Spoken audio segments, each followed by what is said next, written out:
from the wastewater treatment plant, that agreement could come to an end.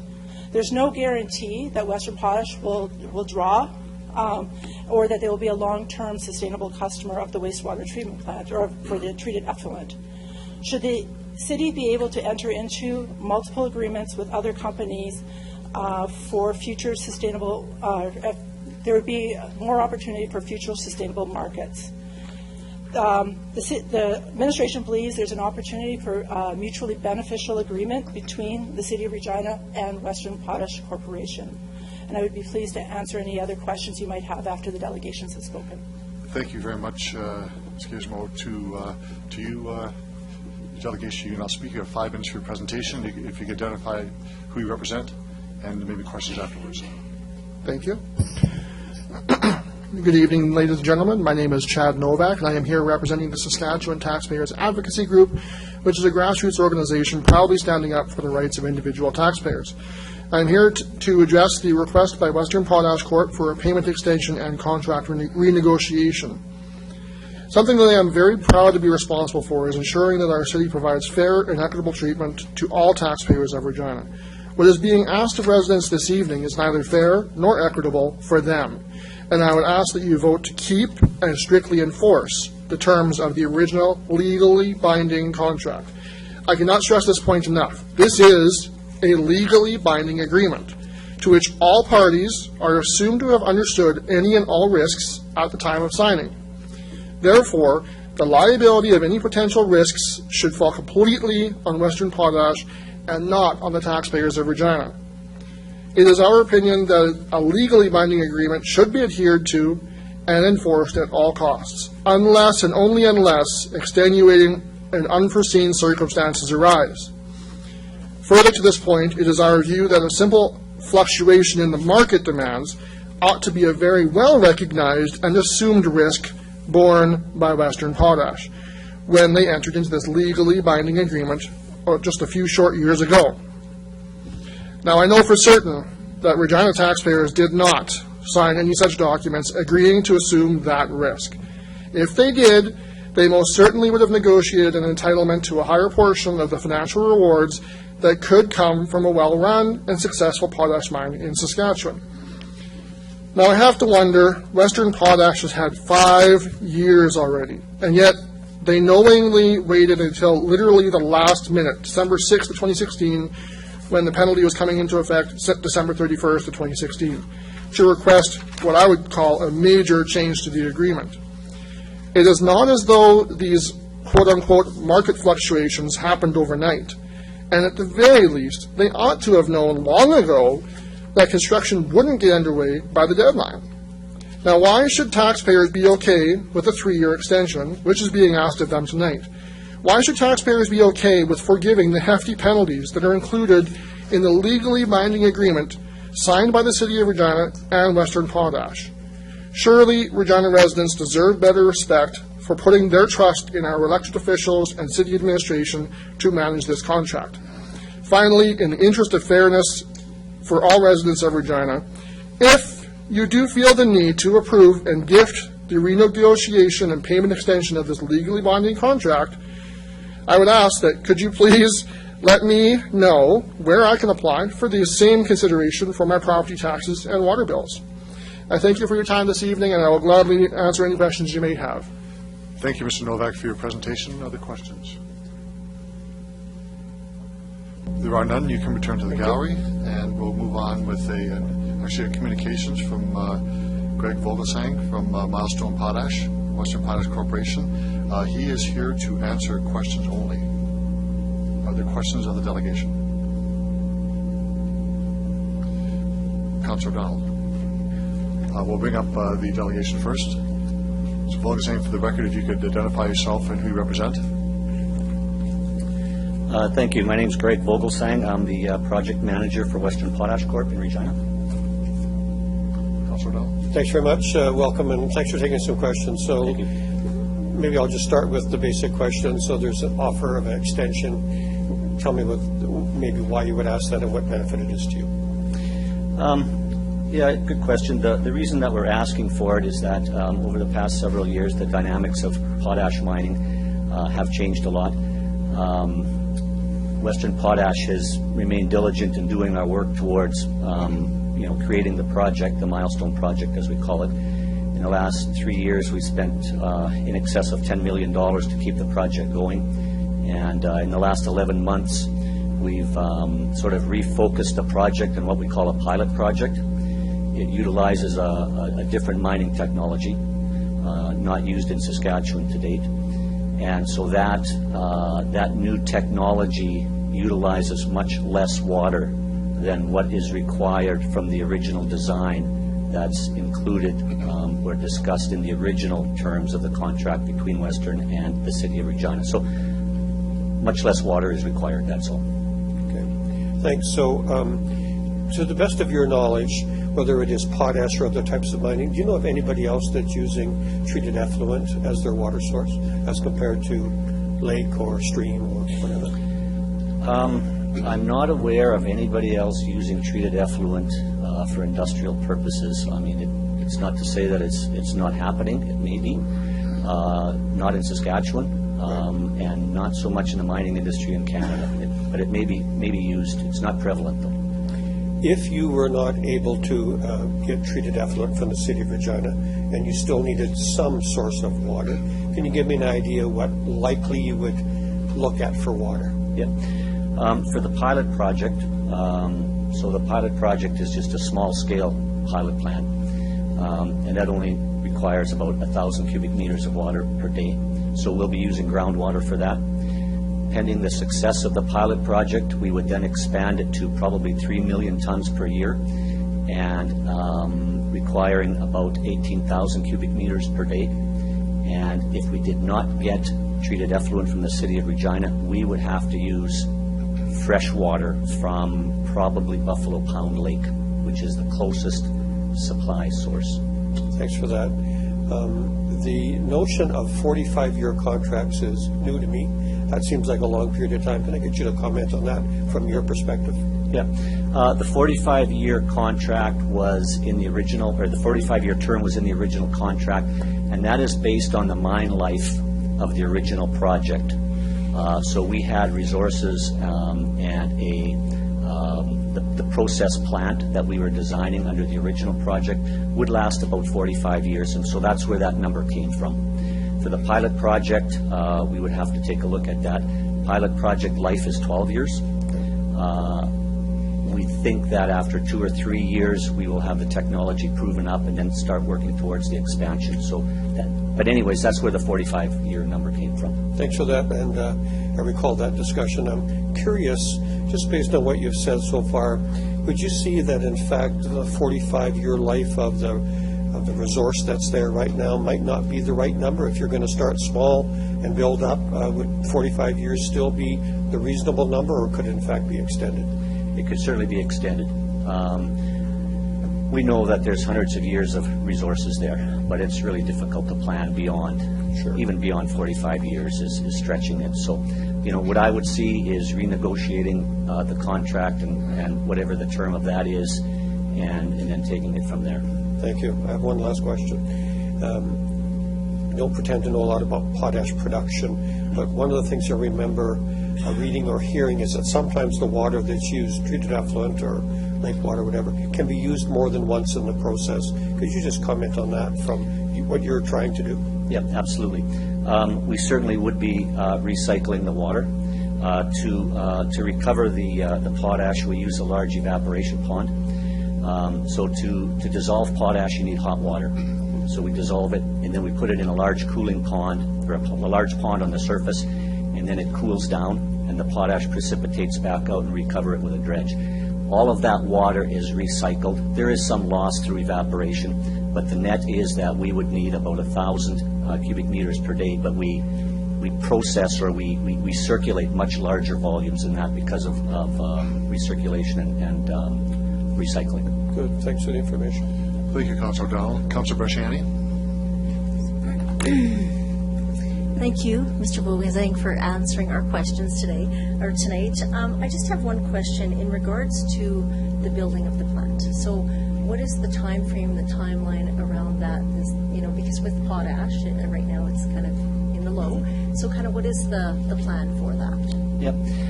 So we've done the detailed engineering on the project. We have that completed. And so our board of directors is now contemplating on moving forward with it. And the question that we're looking at internally is how do we build it? Do we do what's called an EPC, engineering, procurement, and construction, where one company does everything for us? Or do we just manage it ourselves internally? And so that's what we're kind of debating.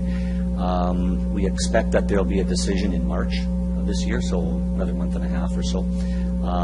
And I anticipate that we would start construction sort of mid this year, pending a positive approval on the project. And there's nothing to indicate right now that it won't proceed. And then the duration, like how long? When would it be in effect and ready to go? Yeah, it'll take us about 18 months to build the plant. So that takes us sort of to the end of 2018. So production is scheduled to start late 2018, early 2019. We'll kind of take about 2 years to work out all the bugs because it is new technology. And then hopefully after that, sort of late 2020, anticipate that things will line up for an expansion of the project to, somewhere between 2 and 3 million tons per year. Good. Thank you very much. Thank you, Councilor Rennie. Thank you very much for that. Councilor Bryce? Thank you. How many staff are going to be needed to run this new plant? Okay, to run the plant, we will have 25 people on site and probably about 5 head office jobs here in Regina, so a total of about 30 full-time positions. To construct the plant, we've got 270,000 hours, so that's about 130 person years to actually construct the plant. Okay, thank you for that. And this plant is a for sure thing, because it sounded like, through you, Mr. Mayor, you just said it depends on the approval process, but you're looking at starting at such and such a date. Is this a for sure thing? I can't say that it's for sure, because it has not been approved by our board of directors yet. So I am reasonably certain that it will proceed. Okay, thank you. And if council decides not to renegotiate what we've got in place tonight, what happens to this project? Nothing happens to the pilot project. We would continue on because, as I mentioned, for the pilot project, we're looking at using groundwater. And then we would need to look at where we get our long-term water supply from, because the current agreement does expire at the end of 2019, and it is the city's sole discretion whether or not they want to terminate the agreement at that point in time. Thank you very much for your time. Thank you, Councilor Bryce. Other questions? Thank you very much for answering questions. You can return to the gallery, and we'll look for a motion on report 17-1. Councilor Hawkins. Thank you very much, Your Worship. This is a recommendation from the Finance and Administration Committee to Council, and I'll read it, that the Executive Director of the Transportation and Utilities be directed to be delegated authority to negotiate and resolve terms and conditions of an amendment of an existing water access agreement between the City of Regina and Western Potash Corporation dated November 15, 2012, including the following. A, providing an extension for Western Potash to provide payment of the required $200,000 standby fee on or before December 31, 2016, to permit the 2017 standby fee to be provided on or before June 30th, 2017. The City Clerk be authorized to execute the amended agreement after review by the City Solicitor. 3, that the Executive Director be authorized to negotiate a mutually benefit amendment to the agreement to create an opportunity to work with other potential mining operations to optimize the possibility for effluent reuse from the City of Regina's wastewater facilities and to maximize the potential financial return to the City. Finally, for the administration to bring back to City Council regarding the outcome of the negotiations on any potentially mutually benefit amendment to the agreement, and seeking City Council approval for any further amendments to the agreement. Have a seconder for that, please. Councilor Young. Thank you. It's very important to understand what's being asked tonight. All that is being asked is for an extension of time of 5 months now till June 30th, 2017, to see if this agreement can be renegotiated. That is all that's being asked. Nothing is asked to be given up at all. If no agreement is renegotiated, this current agreement continues on with all the pluses and minuses associated with it. If, however, an agreement can be renegotiated, that renegotiated agreement will come back to this council for approval. In other words, we will have a chance to look at and review the substantive changes to the existing contract. The need for renegotiation in this case is evident, and it's advantageous to both parties. On the part of Western Potash, they, for the reasons given by the delegation, need an extension of time to put in place new processes and need an extension of time, quite frankly, to evaluate the market for potash. Understandable. From the city's point of view, we have committed under this binding agreement to give up most of our effluent, if not all of our effluent, to Western Potash. If it's the case that they cannot now use all of that potash, it's better that we talk and renegotiate now with them, because we have potential for other suppliers who could take this potash. In other words, we keep alive the agreement with Western Potash under terms that make more sense for it and, quite frankly, more sense for us, and at the same time we get the possibility of talking with other potential users of the effluent. So this is a renegotiation that is worth trying out, because there are potential advantages both to the city and to Western Potash, and because, quite frankly, it will cost us nothing to renegotiate. This is an agreement that for the city is hugely beneficial. Quite frankly, it turns poop into gold. I think that we should extend the contract and make this work, make it work for Western Potash, make it work for the other potential users of our effluent, and make it work for the citizens of Regina. The Finance and Administration Committee asked detailed questions. They came to the conclusion that it could recommend this renegotiation to you, and that's what's before you tonight. Thank you, Your Worship. Thank you, Councillor Hawkins. Councillor Bryce. Thank you.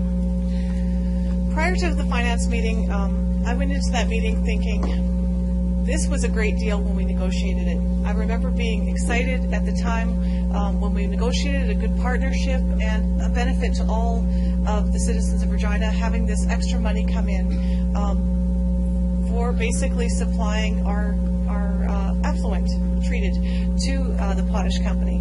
So I was very disappointed to see this come forward for renegotiation because of that excitement, and because I felt that we're losing out here if we don't go forward with this. But in talking with the administration and delegations after that finance, I actually changed my mind, because I listened to everything that had to be said and actually went with the facts that were in front of us. So I'm going to ask some questions around that so that everybody else can understand. So are we losing this are we giving up $200,000, Mr. Mayor, to the potash company? Is that what's happening here tonight? Ms. Gizmo? Through your worship, no. What this is asking for is an extension or a delay of that $200,000 payment to the City of Regina, so that we can talk about the agreement and see if there's an option to renegotiate. Okay, good. I just want to make that clear, because if we give up $200,000, that means we have to find that $200,000 to spend from somewhere else. And I didn't think that was very fair. So we're not losing that, we're renegotiating it. So not renegotiating that, we're renegotiating the contract. Of what benefit does it have to the citizens of Regina and the City of Regina to renegotiate? Ms. Gizmo? Through your worship, there's a number of things that the city does benefit. Certainly, it's beneficial for the city to help support a project like the one that Western Potash is proposing for our community.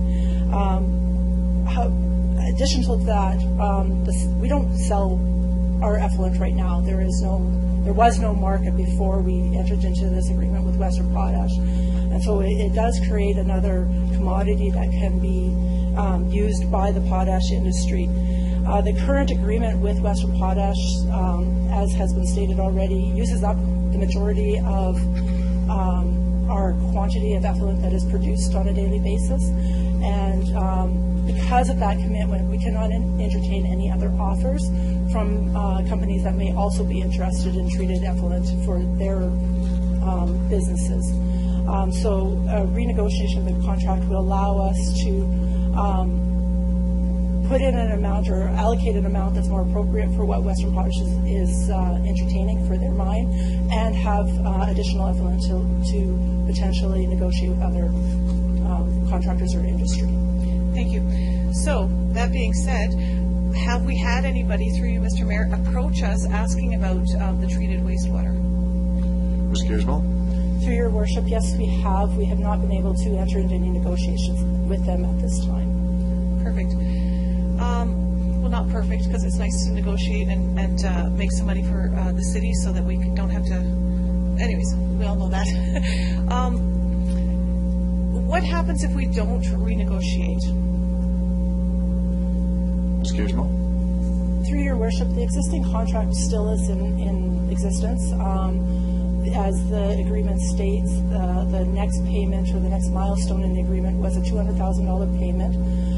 This is an annual payment that Western Potash would pay for the next 4 years up to and including 2019. And this again guarantees them access to the effluent quantity that we negotiated in the original contract. And that $200,000 does not go towards any costs they may incur in the future.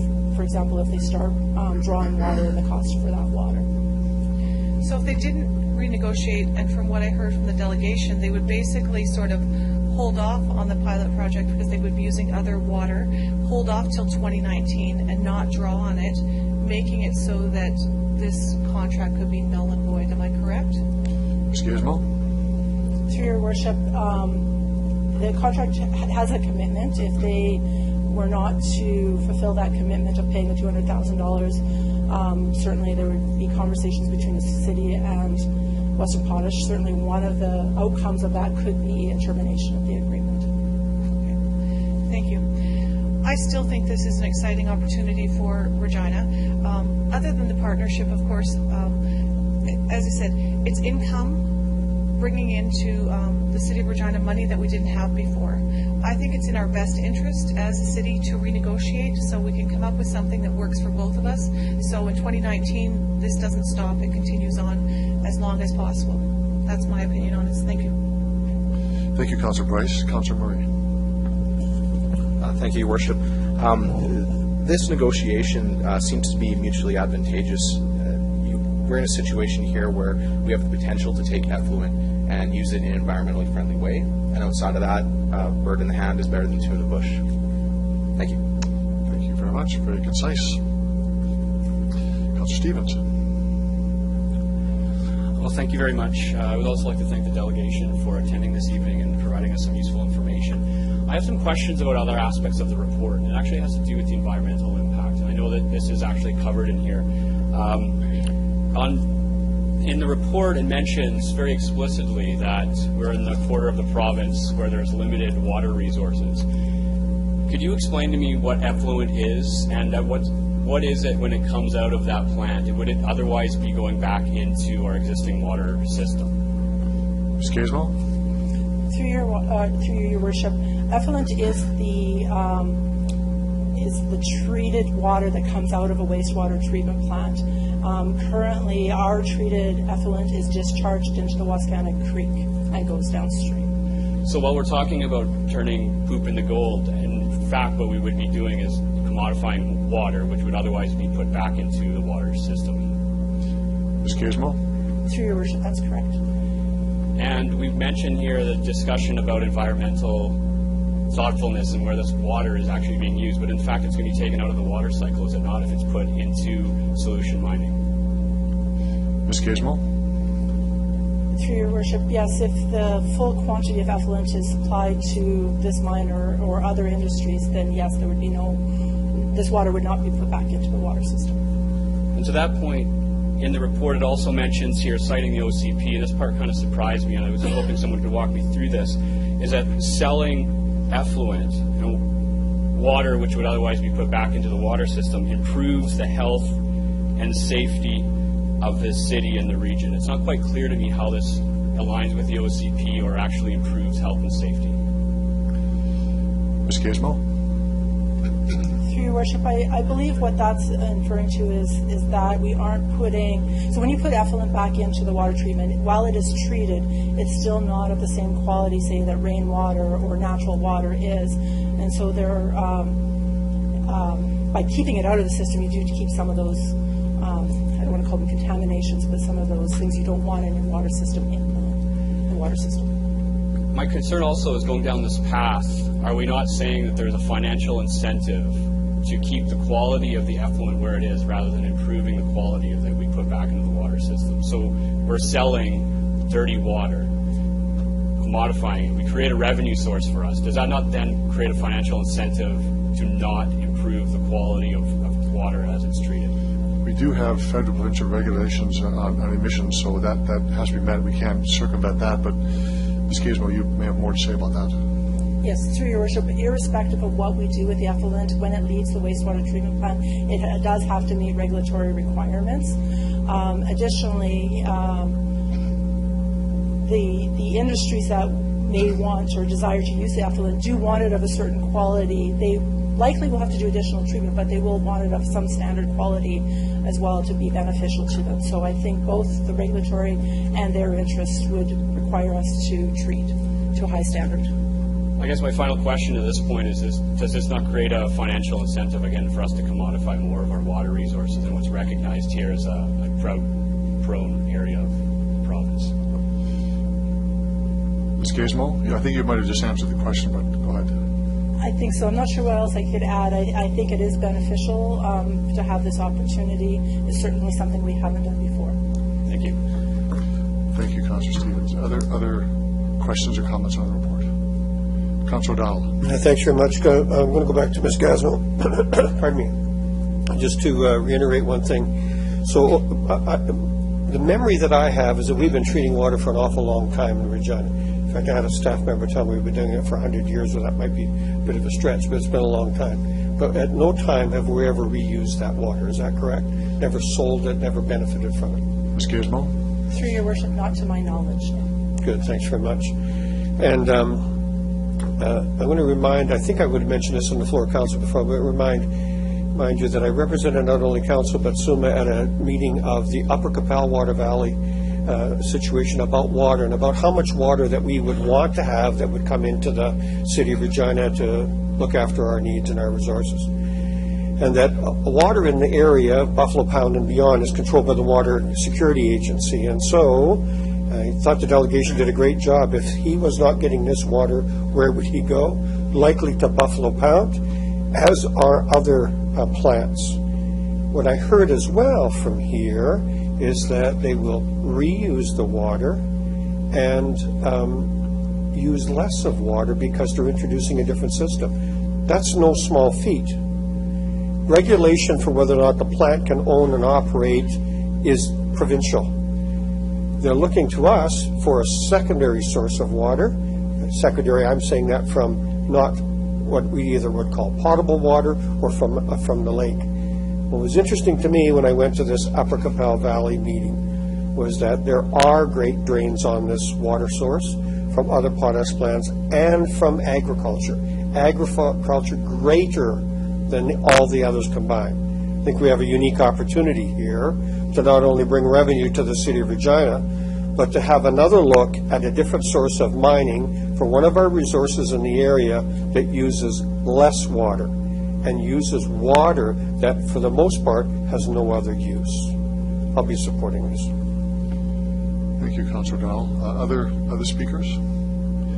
I have one question to the administration, and I'm not sure you have the answer to this, but I recall hearing recently and reading recently that the amount of water in our system from Lake Diefenbaker and beyond, the province has not allocated a lot. There's lots of water, and I'm asking for a technical term here, but is your understanding to the administration that there is a significant amount of water in the system that is not allocated either to potash mines or farming? Ms. Gizmo? Through your worship, if I understand the question correctly, yes, there is still quantity or allocations available in our water system. Okay, thank you very much. Other speakers? Councilor Shani. Thank you, Your Worship. So, just a question now. Does this affect the water pressure at all? Anything to do with the water pressure system at all? Ms. Gizmo? Through your worship, no, this would have nothing to do with the water system. It's a separate, it comes from the wastewater treatment plant. It is not associated with our water system or distribution system at all. Thank you. So, as a new councillor, I was looking and asked a lot of questions around, my first question was, why would we be renegotiating with, a multi-million-dollar corporation? And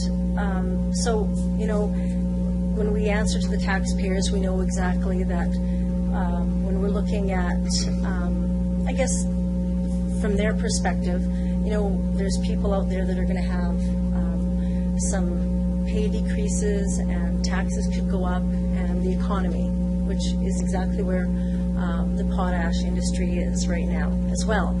So one of the things, and I can also see from what Councillor Hawkins has indicated, that there is a benefit as well to the city and to the people to renegotiate.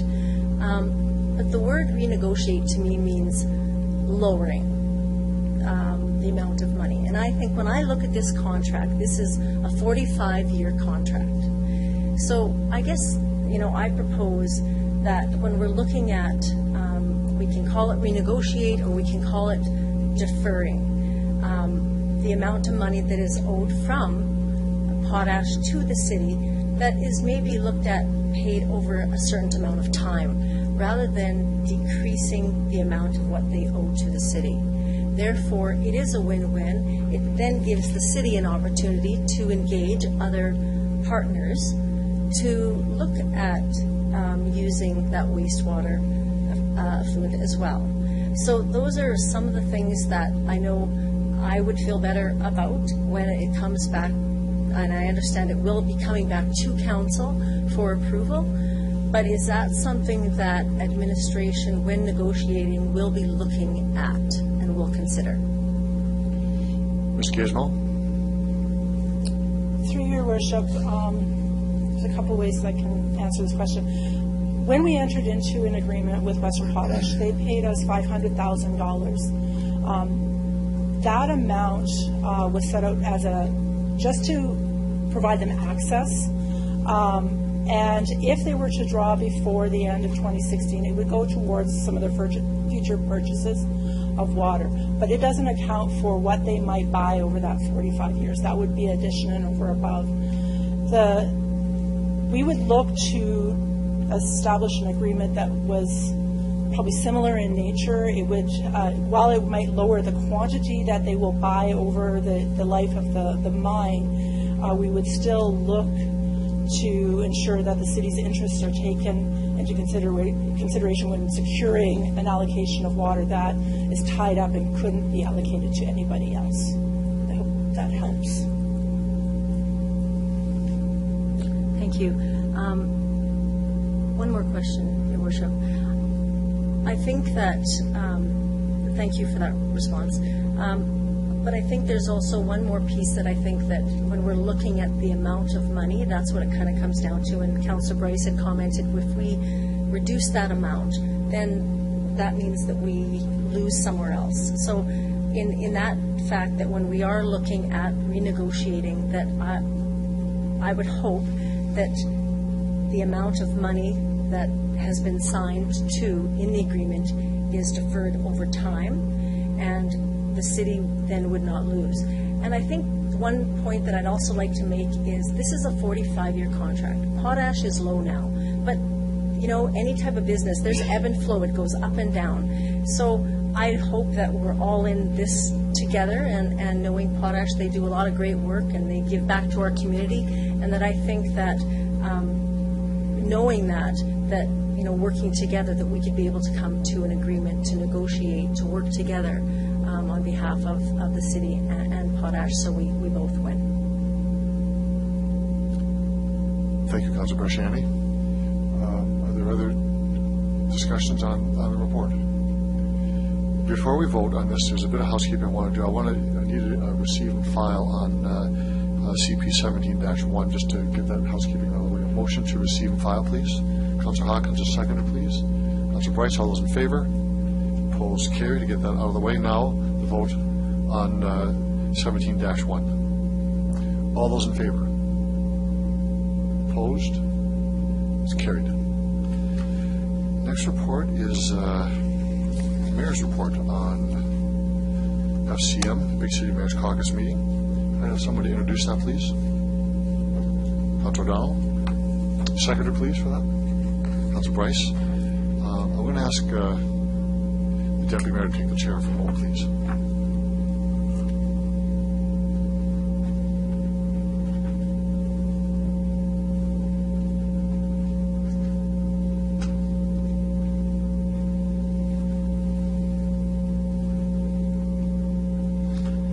Your Worship.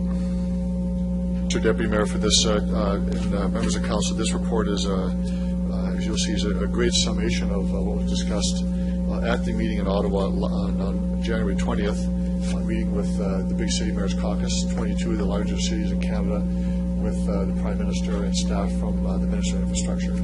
A good conversation about this, and I want to thank the staff for putting this report together quickly. It goes actually above and beyond the contents of the report. It does speak to the allocation of a number of infrastructure funding envelopes for the city. So I simply want to give a very large, quick overview as to what has happened. We met early on to lobby the federal government in advance of the federal budget coming up next month. No day has been set yet. And it was felt by BCMC mayors that we should meet early on, and had an opportunity to see the Prime Minister. Spoke with him for about an hour and 20 minutes. Adam Vaughan, his parliamentary secretary, was there for the entire meeting. The Chief of Staff and Senior Executive of the Minister of Infrastructure, Mr. Sohi, was also there as well for most of the day. And the conversation was quite good. The understanding of the needs for FCM and Big City Mayor's Caucus issues related to homelessness and housing, related to transit and infrastructure, were heard, understood, and lots of discussion. No commitment of any kind, but certainly the issue of flow of infrastructure to municipalities is substantial. And returning members of council will note the numbers we're seeing in this document are completely different than what we saw over previous governments. So there is a significant amount of capital being flowed through provinces and to municipalities directly. The report speaks to, in Regina's case only, the transit maintenance facility, just under $30 million for that. We were moving forward on the Winnipeg Street overpass, $28.8 million, and the RRI, $33.5 million as a beginning of transfers under the last envelope of money from the federal government. The public transit infrastructure component, members can see here that there's been significant investment in this. While the province is not putting allocations to transit, we can see that the Arcola Express bus route is there, paratransit bus addition and spare ratio, transit customer service, for technology, for fleet additions, and fleet replacement, all have been approved. We look at the other investments, Mr. Deputy Mayor, we have significant investment to help us with respect to the McCarthy Boulevard pumping station, approximately $15 million. Wastewater storm retention, $5 million of wastewater collection and drainage systems, $7.4 million to meet our obligations with new requirements for the wastewater plant. The point I make to all this, to members of council, to the public, is that we have the ear of the federal government with respect to infrastructure transfers. We'll have a report coming in a few moments about the homelessness partnering strategy. I spoke at length about the need for investment in homelessness, in social housing and affordable housing. We'll have that comment in a few moments. But to repeat, we have the ear of the government. We'll wait and see what happens next month. But the transfers are significant. The dollar values spoken publicly and committed by the federal government are on record. And we have an administration who is stepping up to provide us with the best support we can to get those projects underway to continue to see our city increase and grow. Thank you very much. I'll answer any questions that anybody may have. Are there any questions from council for the mayor? Councillor O'Donnell. Thanks. I agree with the mayor on the amount of money that's being generated from the federal government toward us. Thankful for that. I just want to ask a question to the mayor, and then I'll have a question to the administration. For the mayor, I think I'm right when I say that there are still some infrastructure dollars that are not allocated by the federal government in some of these programs. Was there any discussion on that, or was there any indication as to when that may happen? There was no discussions on the Build Canada Fund, I think is what Councilor O'Donnell is referring to. There are unallocated dollars within Saskatchewan that have not been allocated. And there was no discussion at this level. The discussion in Ottawa was at a much higher level, only to say that infrastructure envelope, if you will be finished off relatively soon, whatever that may mean. Of note is that what's different with this ERDI money is that the province was completely responsible and controlled the allocation of money under the Build Canada Fund. With all the other allocations coming out, the federal government is relying on the municipalities, the cities themselves, to set the criteria, set the projects going forward. But there was no discussion of when that money will be spent, basically, or allocated. Okay, good. Thanks for that. If I could, Mr. Deputy, I'll ask a question to the administration. All of these projects came before us before, and are all good. I just want to review, for my own sake, a couple things about where we're funding them from, if you don't mind. So I'm assuming on the first one, when we look at transit, that we have a transit. I'm losing my word here. Transit reserve. Reserve. Thank you. We have a reserve for this. Is that correct? Your Worship, yes, that's correct. It would be funded from reserve.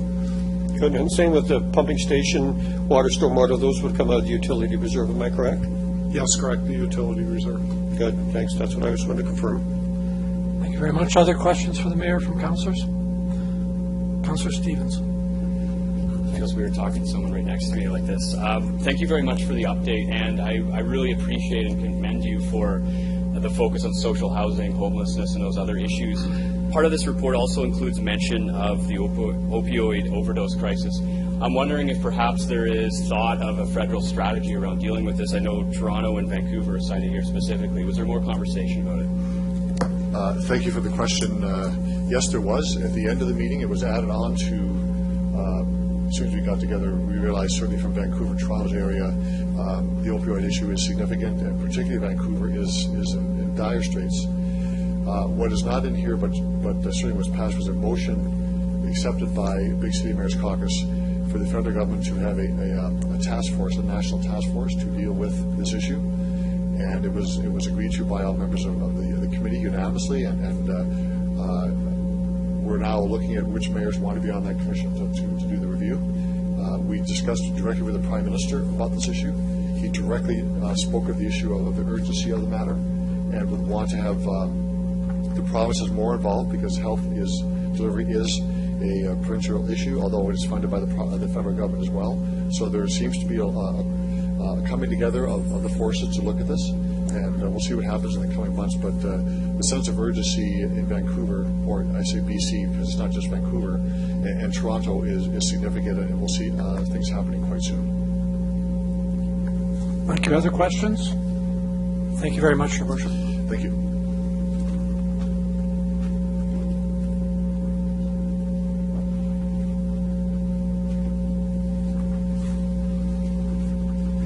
If there's no other speakers, I'll call the question. All those in favor? Opposed? That's carried. Thank you, everyone. We'll move to the administration report, CM 17-1. This is Southeast Baseball Park dedication to Municipal Reserve. Ms. Howlack, would you like to provide us with some background information on that, please? Yes, Your Worship. Back in 2014, the government of Saskatchewan expropriated the lands known as Pacers Park for the Regina bypass. So the city undertook getting new lands in place to replace the existing ball diamonds. So as you know, the ballpark has been relocated north of the existing site, east of on Tower Road.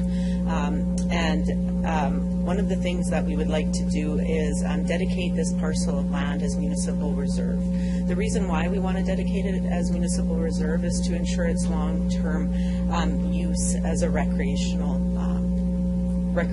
parcel of land. when something gets designated as municipal reserve through the Planning and Development Act, that parcel has some very stringent requirements on how it could get disposed of in the future. And in that case, it would have to go through a full public consultation process and a public hearing in order to dispose of it. So from the city administration's point of view, we want to ensure that it is and remains a recreational park for the long term. And we feel that this would be the best opportunity and process moving forward. So we're asking council to pass a resolution for us to move forward with that designation. I'd be happy to answer any questions. Thank you, Ms. Harlack. So if I could have a motion to accept. A seconder, please. Okay. Councillor Hawkins, discussion on the report. Councillor Brasciani. Well, first of all, I would like to say thank you to the administration. Ms. Harlack and Mr. Onrait for your work with Pacers organization, and to dedicate this to the municipal reserve for Pacers Park. And just a little background, being in Ward 4, Pacer Park, Southeast, for over 35 years, this is now, will be the fourth move for Pacers Park.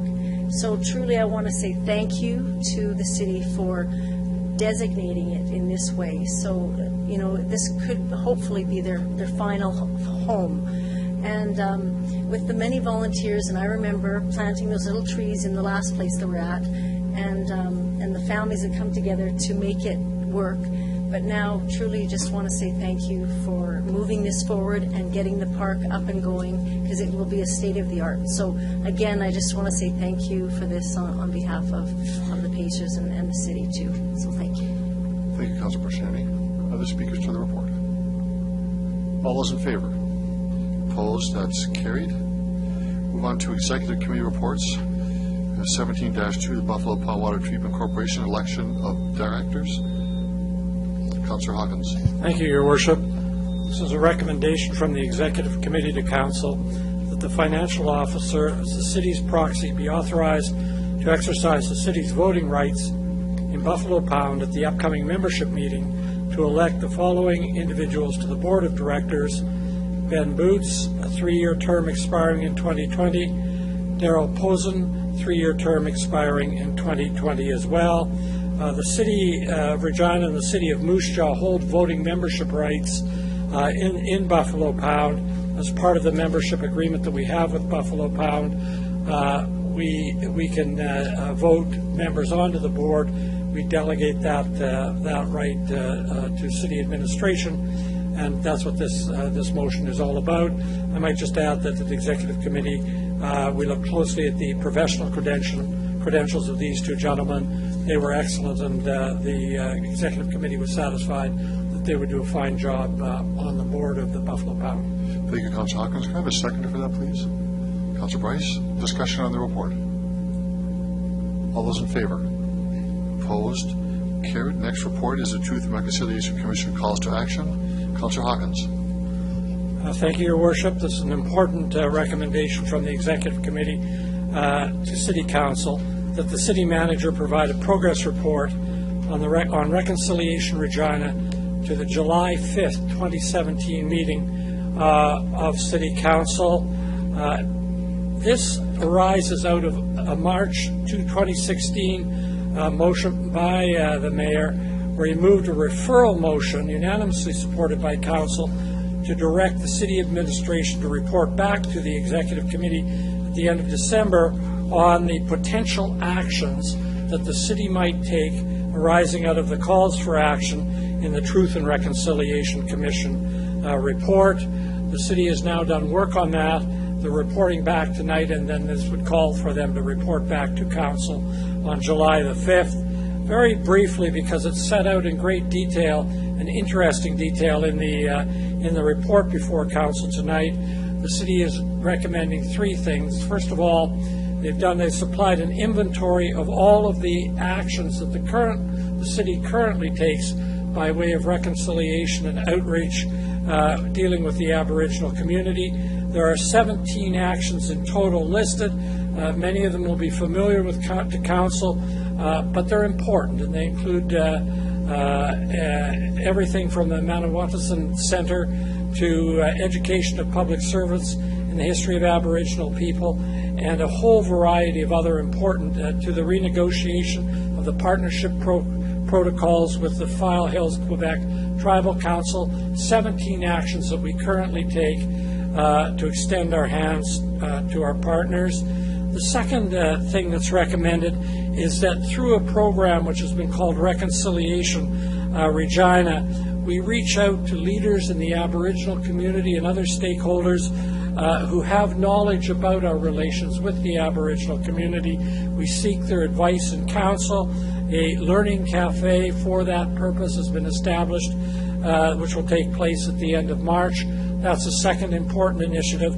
And finally, there are plans to give momentum by way of support and encouragement to members of our community who also wish to reach out in the spirit of the Truth and Reconciliation Report. Executive Committee on discussing this was excited by it. I personally am excited by it. It's the right thing to do. It's the way to build our city going into the future. I'm sure other councillors will speak to it, but I just want to say that commend the administration for work that's done, wish them well, and encourage them to continue to reach out to the Aboriginal community and say how exciting a journey this will be for all of us. Thank you, Councillor Hawkins. Can I have a seconder for that report, please? Councillor Pasciani. Further discussion on the report. I wonder if the administration has any additional comments on the background to this report. It is quite substantial. And it does show a great deal of work has been done already and a great deal more work to be done. Mr. City Manager. Your Worship and members of the City Council, I think Councillor Hawkins has highlighted the majority of activities that we're undertaking. I think it's really important that a number of Indigenous partners that we get involved with, a number of the Indigenous leaders, really talk about this as a journey of healing, and definitely it takes time.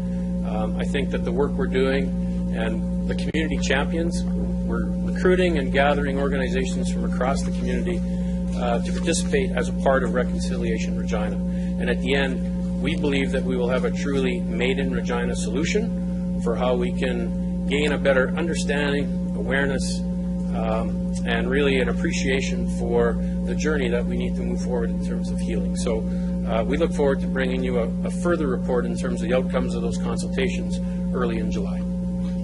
Thank you, Mr. Holden. Other speakers to the report? Councillor Stevens?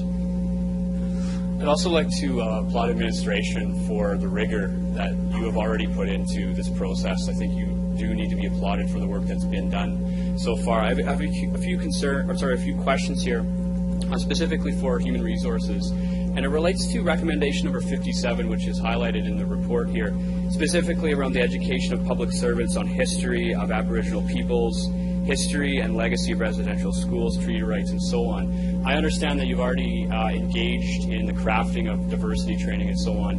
Could you speak to the nature of this training, what's being addressed, and any measure of success that you've seen so far? Mr. Cullen?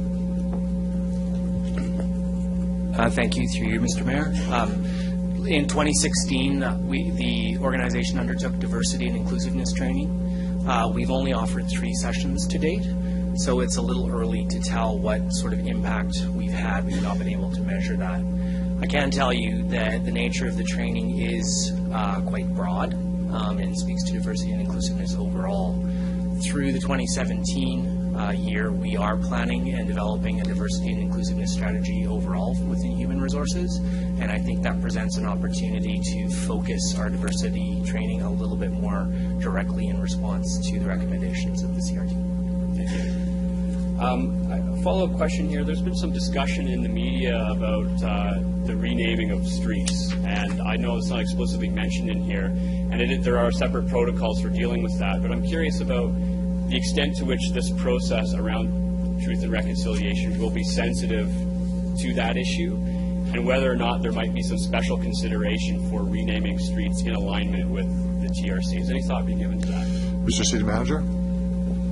So through you, your Mayor, and members of the City Council, I'll start and then maybe ask the City Clerk to talk a little bit about street naming. Obviously, our public engagement, our consultation process is really wide open. We're looking to really hear from the community and hear from First Nation, Métis organizations, citizens that live in our community. There's obviously sensitivity around naming, and there's been a number of reports in the media recently. We do have a process that is in place, and ultimately, if recommendations come forward around that, then it's obviously up for council approval.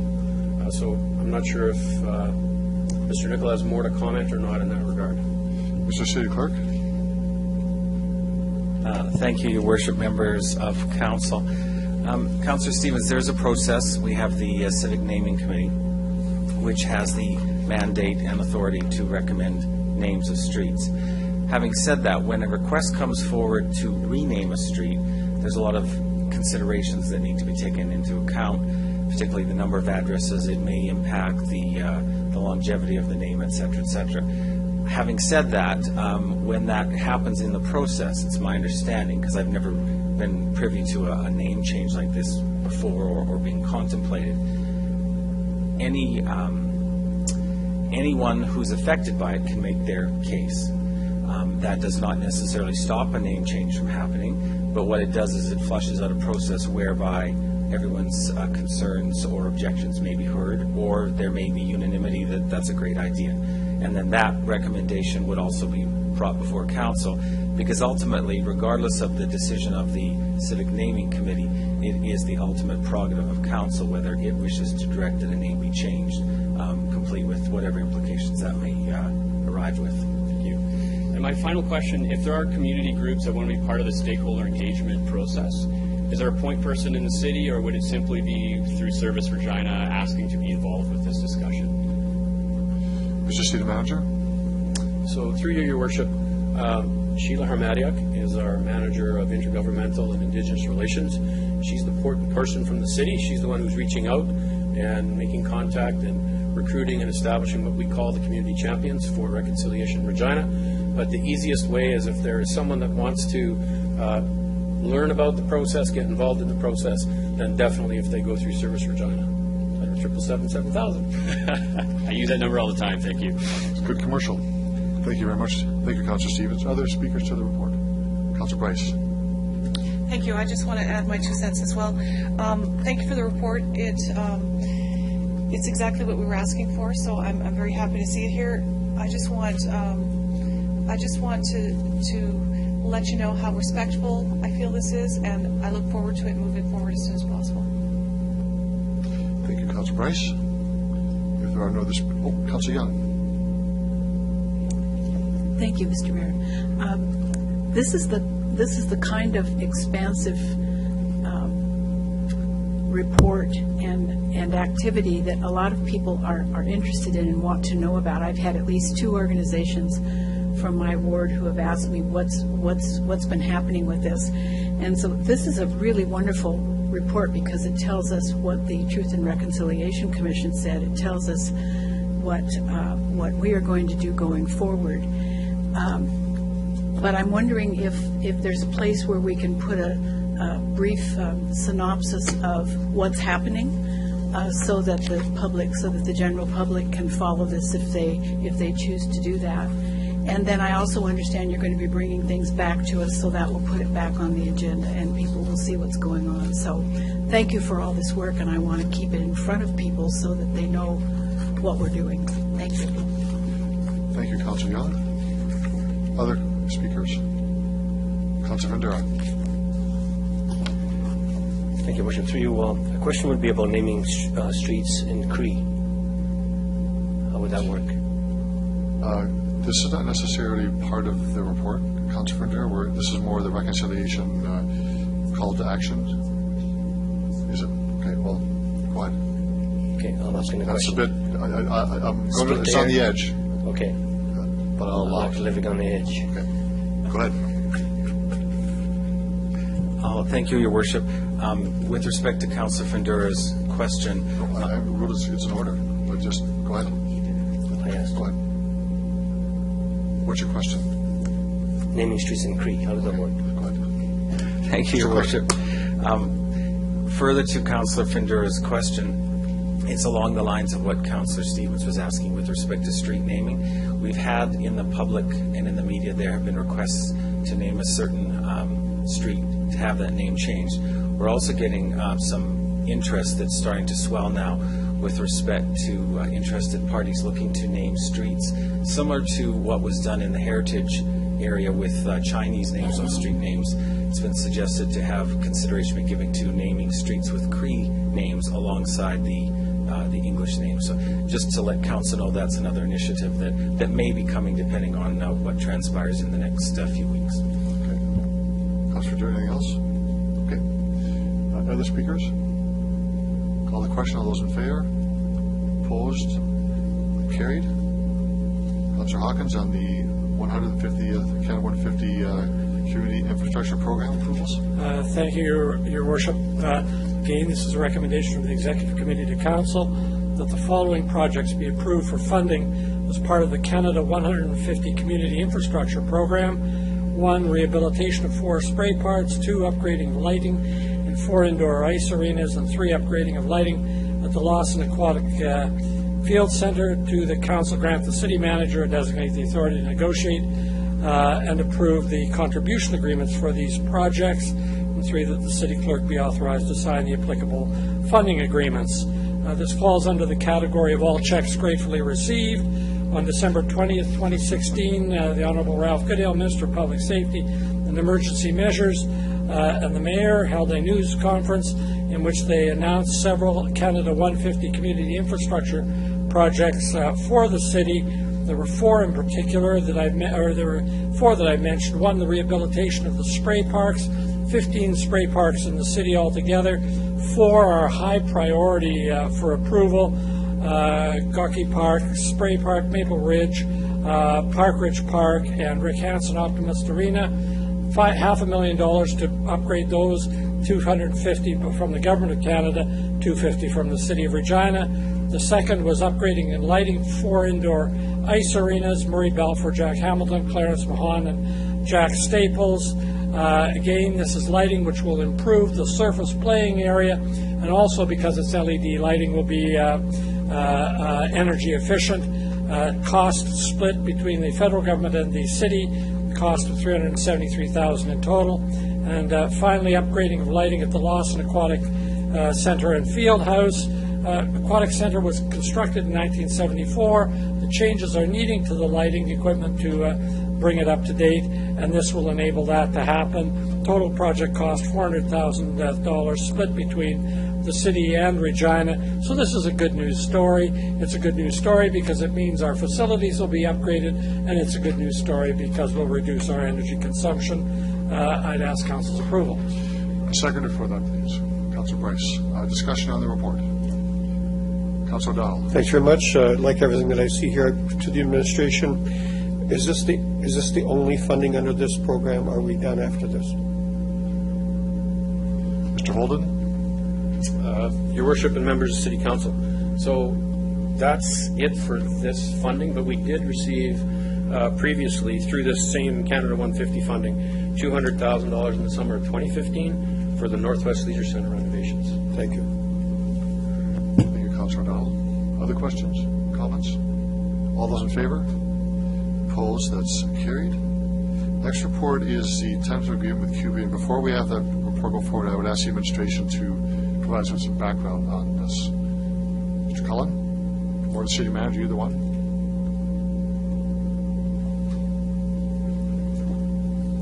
Thank you. Through you, Mr. Mayor. I'm very pleased to advise Council that we have reached a tentative agreement with the members of QB Local 21.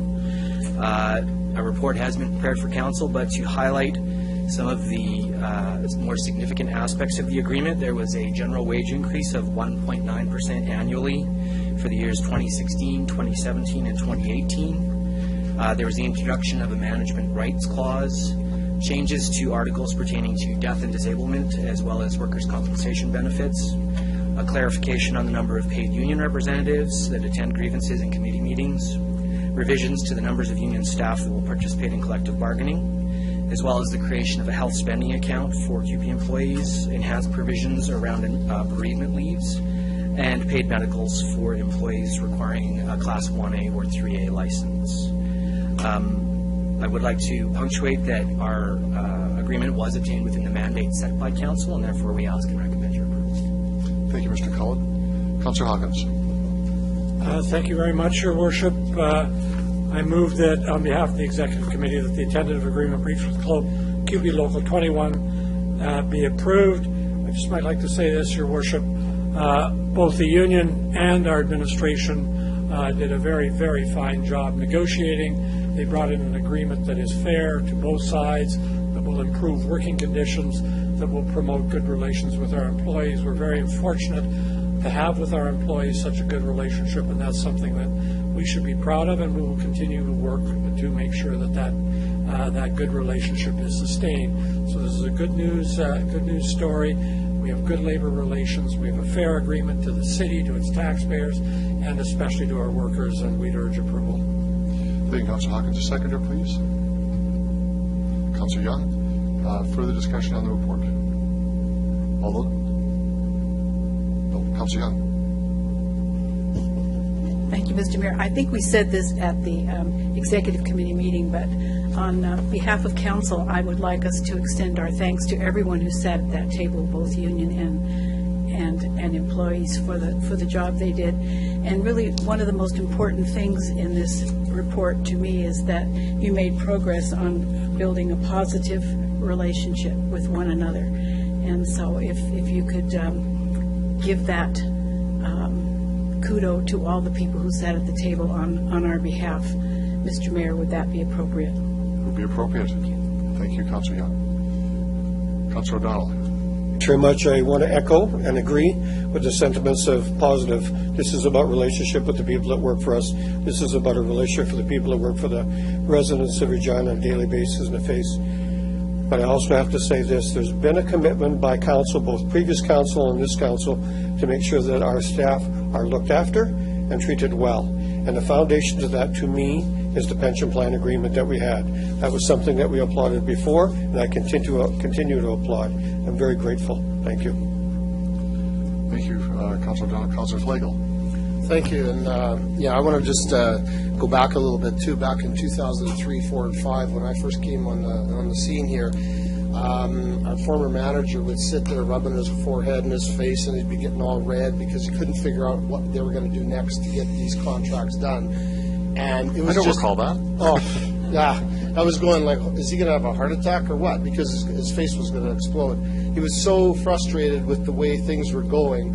And I haven't seen that even from both sides, because I know a lot of city workers and know a lot of union people and the heads that are sitting opposite the administration. And other than a couple of times, I've only heard a couple of like, what's the city admin doing? Other than that, in the last 5 years, 4.5 years, you guys have done an awesome job. So if we keep everybody quiet and happy, things will continue to run smooth in the city, and I applaud you guys and also the people sitting on the other end of the table too for coming forward with their resolve as well. Thanks. Thank you, Councillor Flagel.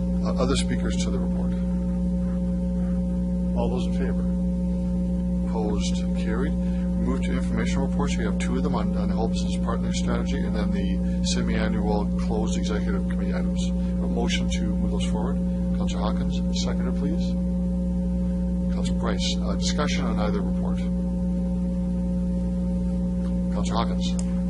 Thank you, Your Worship. This is a motion to receive and file, and I just want to point out a few of the highlights dealing with the homelessness strategy.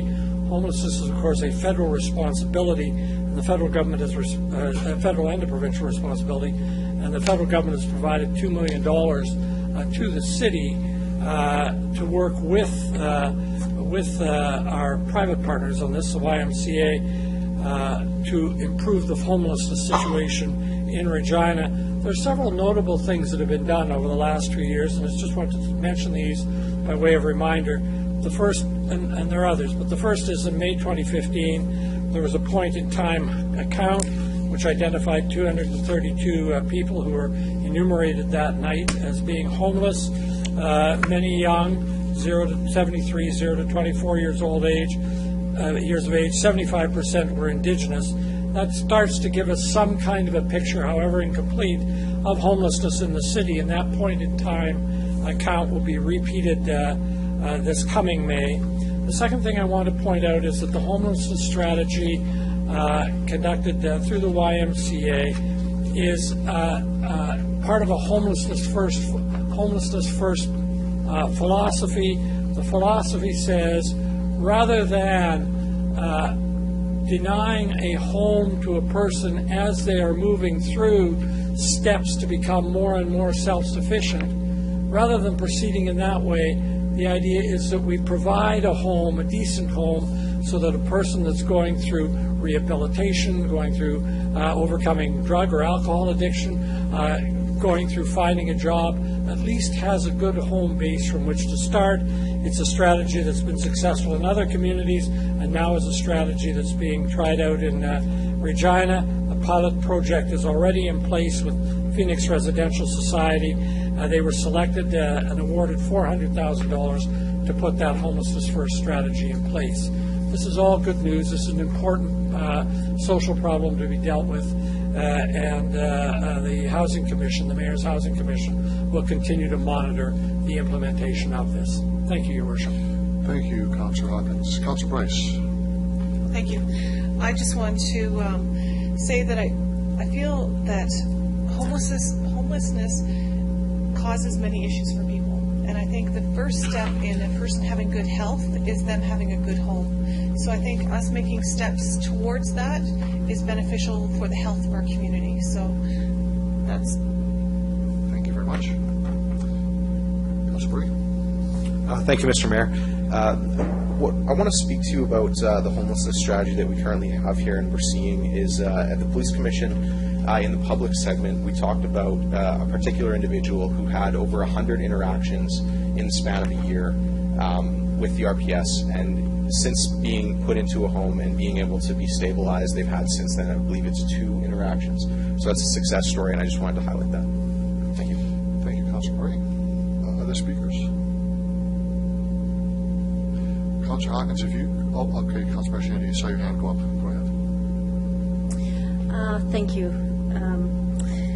I just moving forward in the report, there is an indication that an evaluator will be brought in to the process, which I think is a really good idea.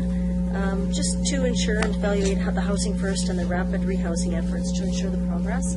So I think that just in looking, forward, we know we got the feedback at the housing meeting, but I think it's really a good opportunity for us moving forward to see where else the need is, and so I'm glad to see that we're having someone look at that. So thank you.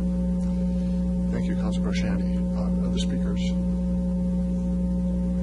Deputy Mayor, could take the chair for a moment, please.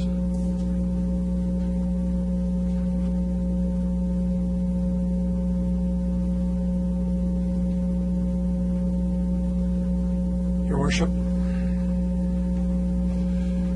Thank you, Mr. Deputy Mayor. Just a couple of comments to add to the discussion so far. This is an incredibly important issue facing our city and every urban city across Canada. And every city has a different problem, different circumstance, and a different way to solve the issue.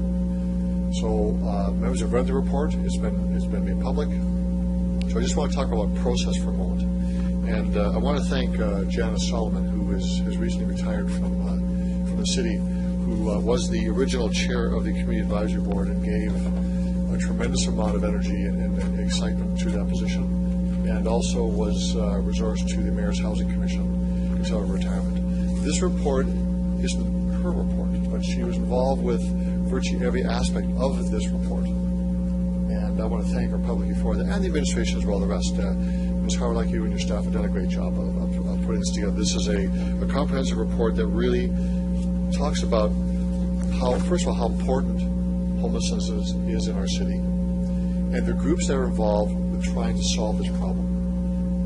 And we are far and away out of the starting gate of how to deal with this issue, but I want to talk briefly about the number of and the names of the organizations involved directly with the strategy that are receiving funding, that are looking to provide stability to the individual, housing first, and then dealing with the particular circumstances to get them back on the road. So they have, whether it be addictions or mental health issues, they're all there. So we have Carmichael Outreach, the Circle Project, John Howard Society, the North Central Family Center, Oxford House Society of Regina, Phoenix Residential, Prairie Spirit Connections, Regina Food Bank, Regina Immigrant Women's Center, Regina Transition Women's Society, the Salvation Army, Street Culture Kids Project, the YWCA, and the YWCA itself is another organization. I also want to thank the YMCA as being the lead agent receiving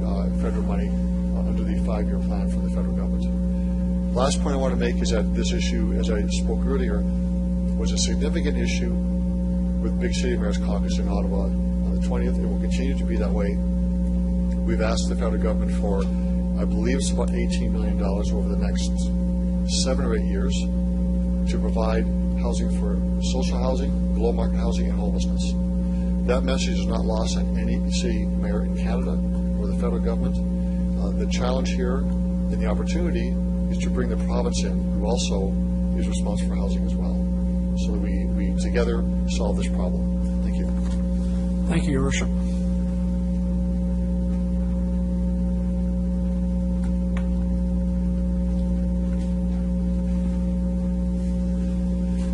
Thank you, Councillor Hawkins. All those in favor of this report? Opposed? Carried. The other report on the executive committee items, we do have a motion to accept that as well. Any comments on that report? All those in favor? Opposed?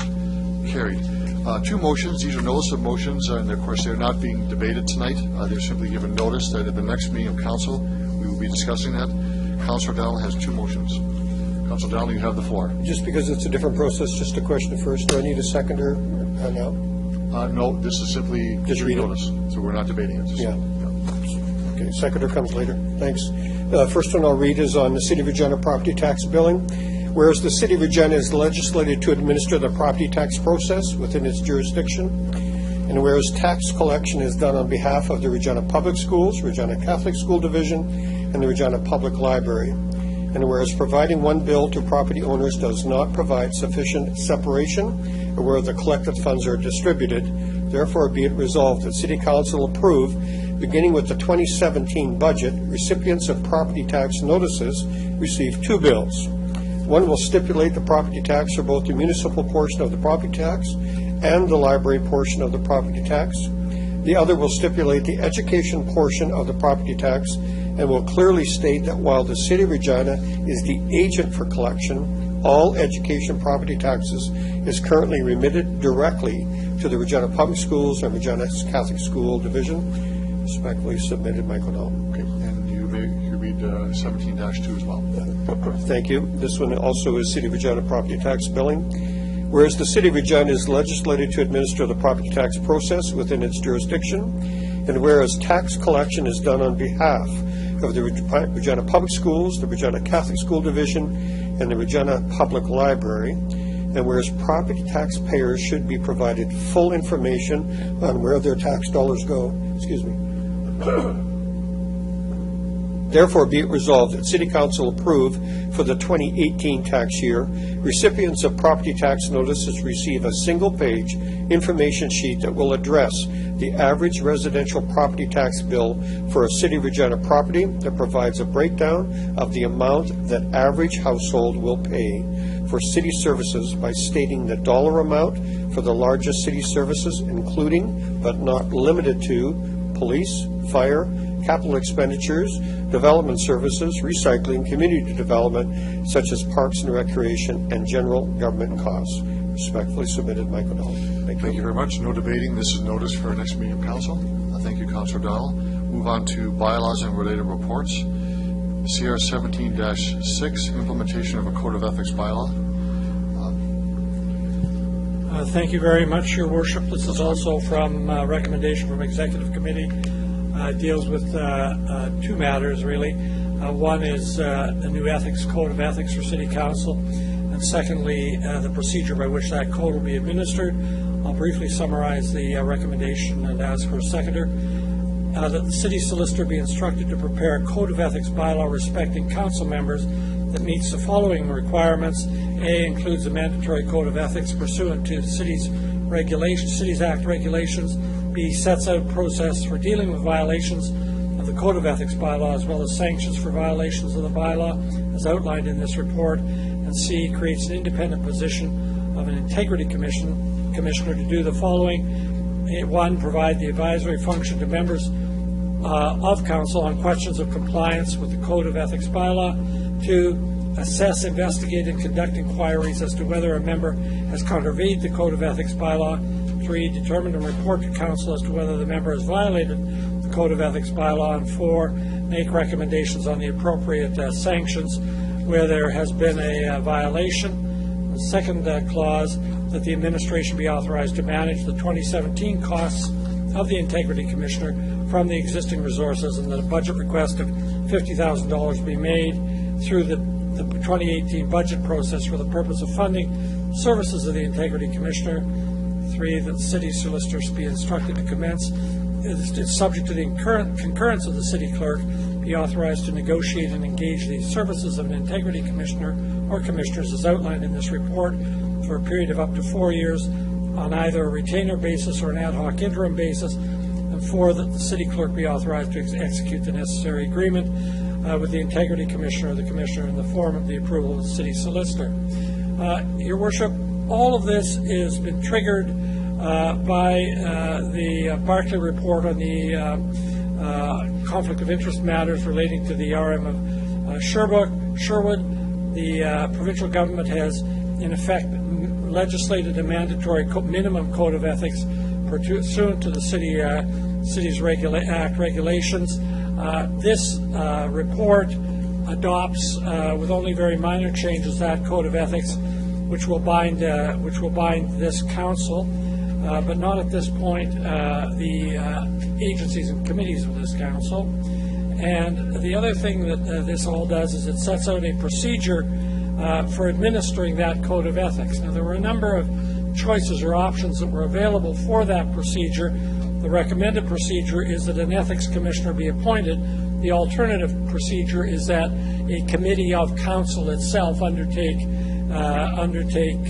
this work. The ethics commissioner is recommended really for 2 reasons. 1, because he or she would be seen to be an impartial, arm's length investigator and judge of any allegation of an ethics violation, and 2, that would absolve councillors from judging themselves, in effect, and 2, that the public would see this as a fair way of proceeding.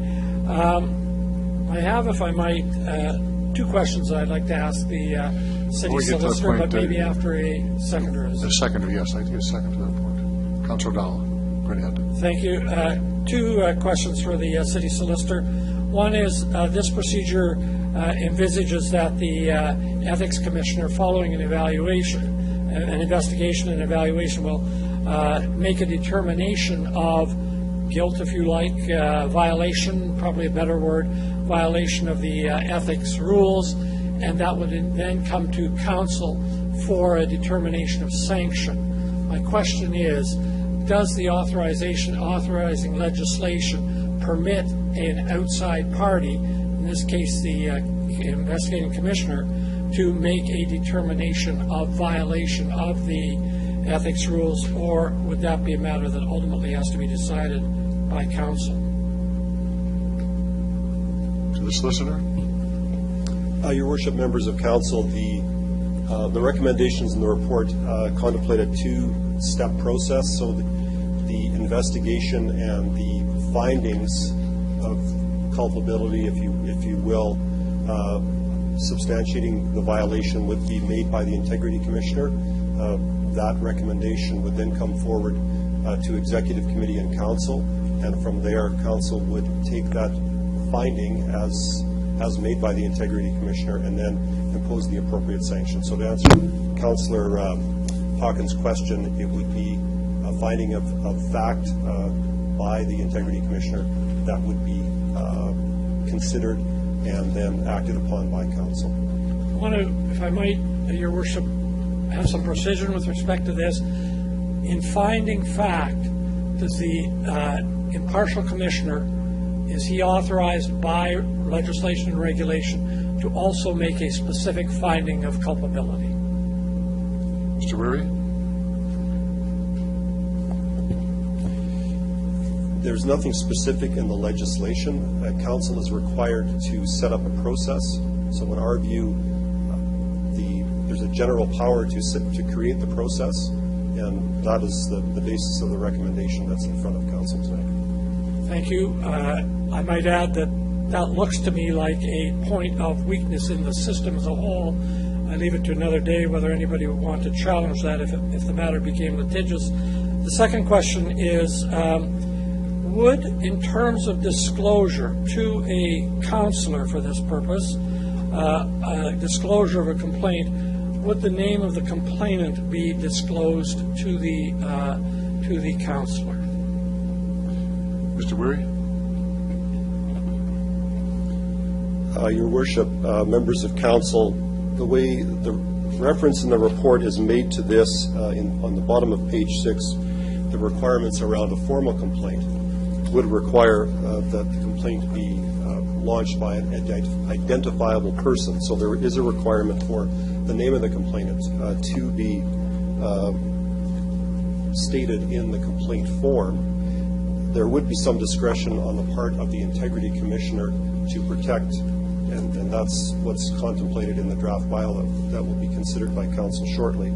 There is some obligation on the Integrity Commissioner to protect confidentiality and personal information, but in the identity of the complainant, in my view, in most cases, would be disclosable for the purposes of making, I guess, full answer in defense if there's a complaint or if there's a question or an issue of fact around what did or didn't happen. So that would be our view. But there is discretion given to the Integrity Commissioner in the draft bylaw to protect confidentiality and personal information. So there still would be that, the process would still be subject to that legal requirement to protect personal information where appropriate.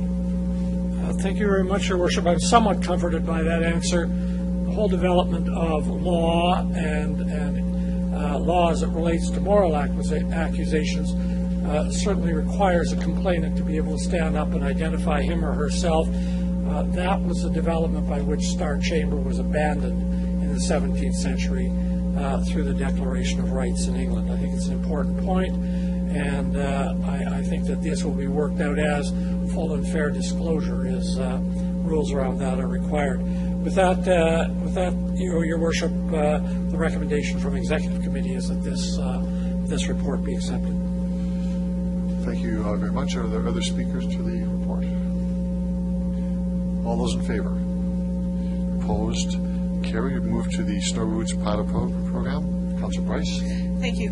I move CR 17-7 on behalf of Public Works. The recommendations are as follows. This is for the Snow Routes Pilot Project. That City Council authorizes the implementation of Snow Routes Pilot Project on a 5-kilometer section on the following Category 1 and 2 streets, beginning on the fall of 2017 through the winter of 2017-2018. The first street would be Victoria Avenue between Broad Street and Winnipeg Street. The second one would be Winnipeg Street, Victoria Avenue to College Avenue. The third one is College Avenue, Winnipeg Street to Abbott Road. Number 2, that City Council approve the enforcement of a parking ban when declared on streets selected by the pilot project as snow routes. Number 3, that City Council directs administration to bring back a report in 2018 that evaluates the effectiveness of this pilot project and future recommendations. Number 4 deals with the city solicitor's bylaw. Number 5 authorizes $85,000 for the 2016 winter road maintenance operating budget for this pilot project. Could I have a seconder, please, for that? Councillor Barshani. Before we go into discussion, just might if the administration has any comments on the report that may be helpful for the debate. Sure. Ms. Gizmo. Your Worship and members of Council, the report that you have in front of you, as described, is a proposal for a pilot project that will implement the framework for a snow route program that was approved earlier earlier in 2016 by Public Works and Infrastructure Committee. It's really intended to test the program, to learn about some of the challenges and benefits of the program, and then to evaluate it before proceeding to a full recommendation. A report would be brought back to Council on the findings of the pilot project for Council's consideration before proceeding to a full implementation. Thank you for that. Councilor Bryce? Thank you. I'll just ask a brief question then. For the $85,000, what would that be for? Signage? Ms. Gizmo? Through your worship, yes, things such as signage and notices and communication would be required to support the pilot project. Thank you. I knew that. I just wanted to share it with everybody. For years, we've talked about when the snowplows come down the street and people are parked there, how come they don't have that snow ridge in front of their house and I do because I moved my car?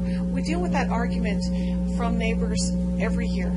At least in my house, when the phone rings, that happens. Maybe not this year or last year because of the lack of snow. Not that I'm wishing it, but anyways.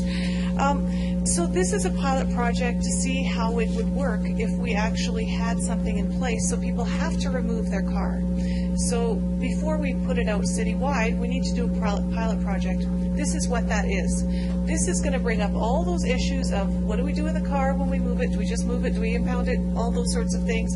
All those complaints that we're going to get from the people who have to move their cars or that are on the snow routes and now where am I going to park?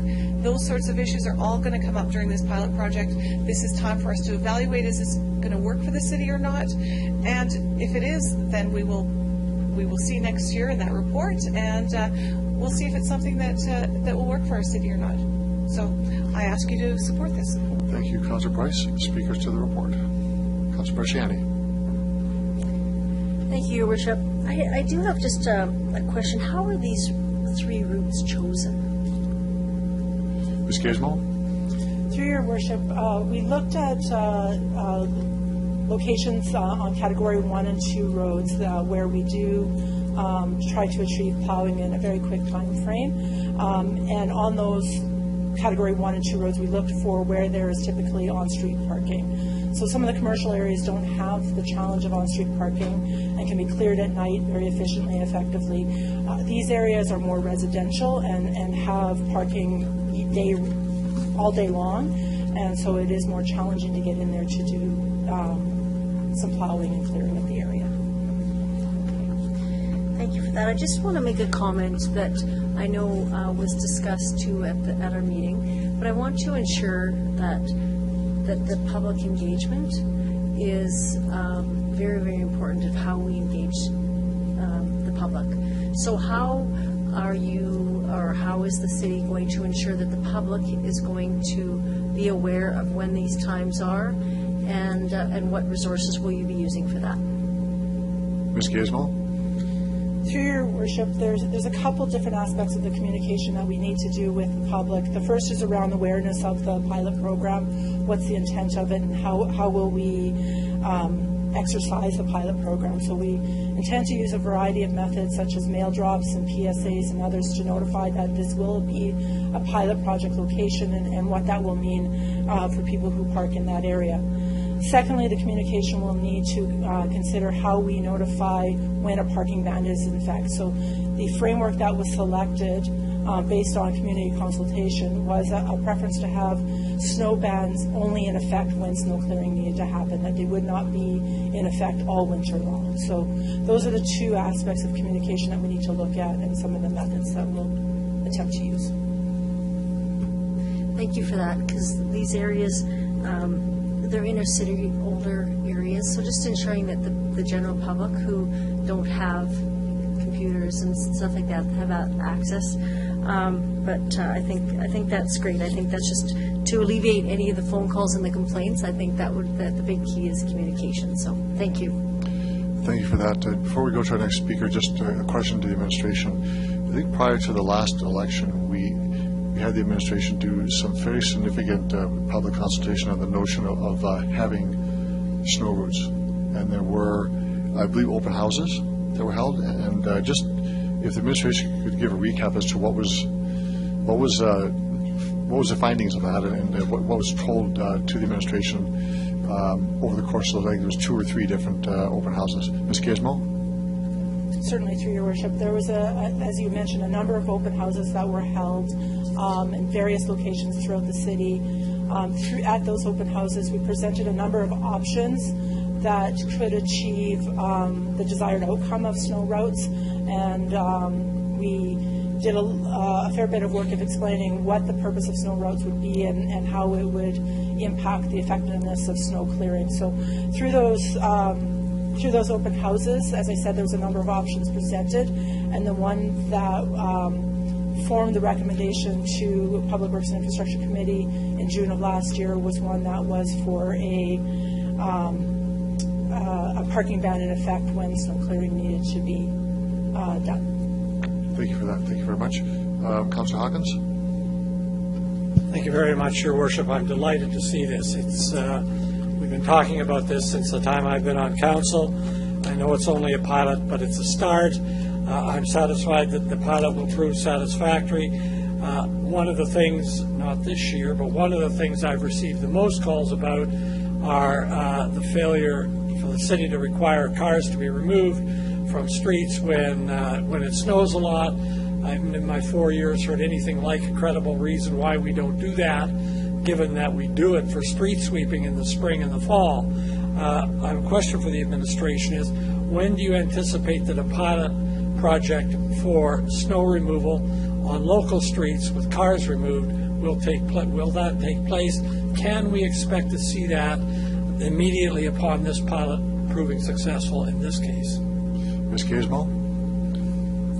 Through your worship, snow clearing on residential streets does happen according to policy at different times and when it reaches certain thresholds. So a winter like we're having this year, you're not likely to see any snow clearing on residential streets as it's not required by the policy.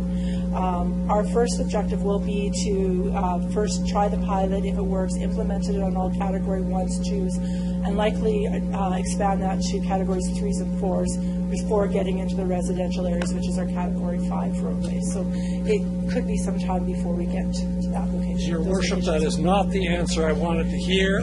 The policy with respect to local streets is no good. I believe that the citizens of the city would like to see when a snowplow goes down their local street that the street is properly cleared. That can't happen unless cars are removed. Not only that, cars on local street during snow removal operations pose a danger both to the snow removal operator and to the equipment and to the owner of the car. I think that it's high time we got on to looking at improving the way we remove snow on our local streets. The city is undertaking a core service review. This strikes me as a core service, and I'd like it put on the agenda. And I think we'll perhaps have to consider whether it's time for a motion from this council to move that process forward much more quickly. It's a terrible thing in a bad winter to see snow removal equipment go down a local street and, as Councillor Bryce has so effectively pointed out, leave ridges all over the street, and at the end of the day have a street that's messier than before the snowplow passed down. I welcome this, but I think it's just a prelude to removing snow properly from local streets. Thank you. Thank you, Councillor Hawkins. Councillor Young. Thank you, Mr. Mayor. I think you've chosen some really good streets. One of them is in my ward, and the other two are next to my ward. They're heavily traveled streets. They have parking on both sides. One of them isn't that wide, so snow ridges really creates a problem. They're also next to the Regina General Hospital, so that will give us some more information as well. And I'd also like to point out for Councillor Hawkins that there is a residential street review on, parking review on right now that's coming forward. So some of those very small, hard-to-reach streets with a snow grader who now have parking on both sides may only have parking on one side if they're narrower than they should be, and that should make snow removal much easier. So I'm looking forward to that report as well. And I'd like to say, with money as tight as it is, and with a budget that is as restricted as ours is, I'm looking forward to the potholes being fixed in Ward 1, and that's top of my list. Okay, on that note, thank you, Councillor Young. Other speakers to the report? You want to close? You may close the debate. Anybody else? Councillor O'Donnell. I realized that when I took an oath for council that I was not to state my case beforehand, but similar to Councillor Hawkins, my hand is about here if we expand this program. And because I've been sitting quiet and I'm finding it a little hot and my mind has wandered, I'd like to give some assurance to Councillor Bershani. Somewhere on the World Wide Web, maybe the City of Regina website or Facebook, I'm not sure, I don't do Facebook, are the keys to parking issues. The first one is your phone number, the second one is the mayor's, and the third one is the media, just so you know. Thanks. Actually, I put your number before mine, just in that order, just since you put it that way, Councillor O'Donnell. Other speakers? Councillor Bryce to close debate. Thank you. I just want to change a little verbiage. I know people are talking about snow removal, and we're actually not removing snow. We're actually plowing and clearing snow, but we're not removing snow. So I just want to clarify that for everybody. It's not snow removal, it's snow plowing. So I just wanted to end with that. And Councillor Hawkins, it sounds like you really want back on Public Works. I'm just saying that. Thank you for that. You close the debate on that. I'll call the question. All those in favor? Opposed? Carried. The next report, Councillor Bryce, for one moment. This is a fairly detailed bylaw review amendment to that, so I want to ask the administration to give us an overview of that before we get the report on the table for discussion. Ms. Gizmo? Your Worship and members of councils, in 2015, a bylaw was approved to support the implementation of snow storage site fees. In that report, there was a number of descriptions of vehicles that would access the snow storage site and the fees that those would be charged. Upon implementation of the snow storage site, it was found that some of the vehicles were not recognized as intended, and some of the configurations of vehicles that were accessing the site did not match what was in the bylaw. So the report that's in front of you is asking for some changes to reflect the type of vehicle configurations and proper identification of vehicles as they access the snow storage site. Thank you for that. Councillor Price. Thank you. I'll move CR 17-8, the recommendation as follows. This actually, I'll read it first. That the City Solicitor's Office be instructed to prepare amendments to Schedules L and J of the Clean Property Bylaw, number 9881, to incorporate the modifications in the description of four truck categories corresponding with the snow site or user fees as indicated in the report. Can I have a second for that, please? Councillor Massanelli? Thank you for that. So this is to clarify when somebody goes into the snow storage site what their fees are going to be based on what they're driving. Because there's been some well, I shouldn't say miscommunication because it's not really misunderstanding of what type of trucks people are in. So this just clarifies that up. It doesn't change anything. It just clarifies what we actually were asking for to start with. Thank you. Thank you, Councillor Price. Other speakers to this report? Councillor O'Donnell. Thanks very much. Just a curiosity more than anything. Less snow this year. Is the site still being used? And as it is in this type of melt condition, is it being used now as well? Ms. Gizmo? Through your worship, certainly the city is performing snow removal on several streets, so it's being used by us. I'll ask Mr. Kyle, the Director of Roads and Transportation, if what the usage is like for private industry. Mr. Kyle? Through your worship, we have had use of the site by city crews and by contracted services. I believe after the first major snowfall we had in the neighborhood of 300 loads brought within the first couple of days afterwards. And if memory serves me, I think we're sitting at about $60,000 in revenue from snow hauled to the site to date from private contractors. Good, thanks for that. I believe that part of this was from a resident that contacted me that I put through that had confusion about his vehicle and so on. Can I ask at the end of the year, when we're finished, is there going to be a review done with the contractors? Ms. Gizmo? Through your worship, yes, I mean, certainly we'll be in contact with the contractors throughout the year and how the process is going, and we intend to bring a report back to council on the how the progress with the snow storage site has gone. Thank you. Thank you, Councillor O'Donnell. Other speakers? Call the question. All those in favor?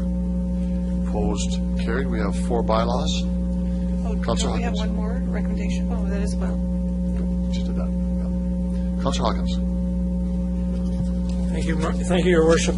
I move seconded by... I'm sorry. There is one report. I'm sorry. I'm wrong on that one. It's Thank you. 9. It's the amendments to the traffic bylaw.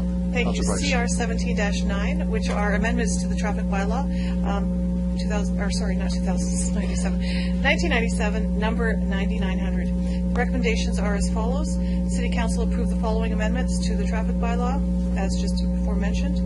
Replace Schedule B of the traffic bylaw with the proposed Figure 2 in Appendix A. Part B would be to revise the table for maximum allowable weights on bridges in Section 73, Appendix B. And number C, to reduce speed limits in Section 10 from 100 kilometers per hour to 70 kilometers an hour on Albert Street from 200 meters south of the north city limits in Appendix C. And point number 2 would be that the city solicitor make the amendments as proposed. Thank you for that. To the administration, any background comments on the report for us? Ms. Gizmo? Through your worship and members of council, as just described, there are 3 main changes to the bylaw. The first is with regards to the road that accesses the city's new hauled wastewater station, and the bylaw amendment that is proposed is to allow heavy vehicles to use that roadway to access the site. The second bylaw amendment is with regards to some weight limit changes for the Pinky Bridge due to its current condition. And the third bylaw change is with regards to the speed limit on Albert Street north as it approaches the Highway 11 overpass and approaches the new signals that are installed in that location. Thank you for that. Now, seconder for the report? Councillor Messinelli, discussion. Councillor O'Donnell. Thanks. Pinky Road is mentioned. So, 1 is the bridge, and 2 is the road. I'll ask first, what's the long-term plan for the bridge? Ms. Gizmo? Through your worship, Pinky Road Bridge is one that we are aware is failing in condition, which is the reason for putting a weight restriction on it. It is on our list of bridges to be repaired. I apologize, I don't know where it falls in our long-term program. Okay, so I did hear the word repair. I didn't hear the word replace. I'm just curious. I'm assuming it's replace. Through your worship, that is most likely the case. Thanks very much. So I also note reference to Pinky Road, and when I look at the map, if you are in the GTH and you have a heavy haul, you are kind of expected to keep going south. Is there any way that from the GTH you can go north without going down Dudney Avenue? Ms. Gizmo? Sorry, shorter distance north, not going south. Through your worship, unfortunately at this time there is not. As the bypass continues, that is something that will certainly help alleviate situations in this area. So this map, it would be then current in a couple of years, no, 3 years, when the bypass is finished in the, I think maybe it is 2 years. Yeah, that would be an alternate source to go north. Is that the current hope plan? Through your worship, yes, that would be a hope or plan in the future that the bypass could be used. We certainly try to work with any heavy haulers in the area to ensure that they have appropriate permits and are using roads that try to avoid using roads such as Dudney Avenue. Can I ask further to that, what monitoring is going on Dudney Avenue now, so that while there is local delivery, how we are avoiding any other heavy haul traffic? Ms. Gizmo? Through your worship, I'll start, and then perhaps Mr. Kyle can to add. I believe we are working with both CN and CP on their use of Dudney Avenue for hauling out to the GTH. We are also working with the developers that are working in that area on helping them find alternate routes for the area. As for Montreal, see if Mr. Kyle can offer any insight to us. Mr. Kyle? Through you, Your Worship, we are continuing to do annual traffic counts and reports on duty to determine the level and types of trucks using that route. We have seen a decrease in the large trucks. For 2016, we saw an increase in some of the smaller delivery trucks. We think that that is related to some of the construction that was going on with Condi Road, Septic Waste Station, West Terra. We've informed some of the developers out there to look for alternative routes, and staff, when they come in for the haul permits for those routes, are to give them due scrutiny in giving consideration to other routes. Thanks. Last question on this, is RPS still involved on monitoring Dudney Avenue at all? Ms. Gizmo? Through your worship, it is my understanding, yes, they are. Thanks.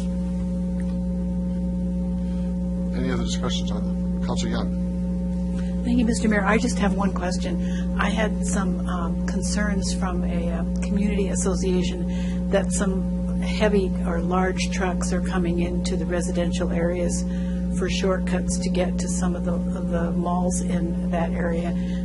So what I need to know is, when you say heavy or long trucks, you're only talking about the combination trucks that have trailers, or are you talking about a single truck? Ms. Gizmo? Through your worship, I'll have Mr. Kyle describe what a definition of a haul vehicle is. Vehicles such as moving vans or pickup and delivery vehicles or large delivery vehicles are permitted to go take a direct route to a business if they're doing a drop-off, or in the case of a moving van, to go and move. So there will be on occasion those type of large vehicles in residential areas, but it's certainly not the intent to use those roads as a shortcutting route. And I'll have Mr. Kyle just provide a definition of what a heavy vehicle description is. Mr. Kyle? Through your worship, the increase in trucks we saw in the summer of 2016 was those trucks from a delivery van size up to a semi-size. Where we saw a significant decrease is in the semis and larger, so those are the heavy haul, long haul. We did see a significant decrease in those, and the way we class them is from a delivery up to a semi. So. Okay, thank you. Thank you, Councilor Young. Other speakers to the report? All those in favor? Opposed? Carried. Now we go to bylaws. Councilor Hawkins. Thank you, Your Worship. I move, seconded by Councilor Stevens, the bylaw number 2017-1, 2, 3, and 4 be introduced and read for a first time. All those in favor? Opposed? Carried. Thank you very much. I move, seconded by Councilor Bashiani, the bylaws number 2017-1, 2, 3, and 4 be read a second time. Any discussion? All those in favor? Opposed? That's carried. Thank you. I move, seconded by Councilor Findura. The Council hereby consents bylaws number 2017-1, 2, 3, and 4 going to a third reading at this meeting. All those in favor? Opposed? It's carried unanimously. Thank you. I move, seconded by Councilor Murray, the bylaws number 2017-1, 2, 3, and 4 be read a third time. All those in favor? Opposed? That's carried. Thank you. Last bit of business is motion to adjourn. Councilor Bryce, seconder, please. Councilor Findura. All those in favor? Opposed? Carried. Thank you very much, everybody, and have a great evening.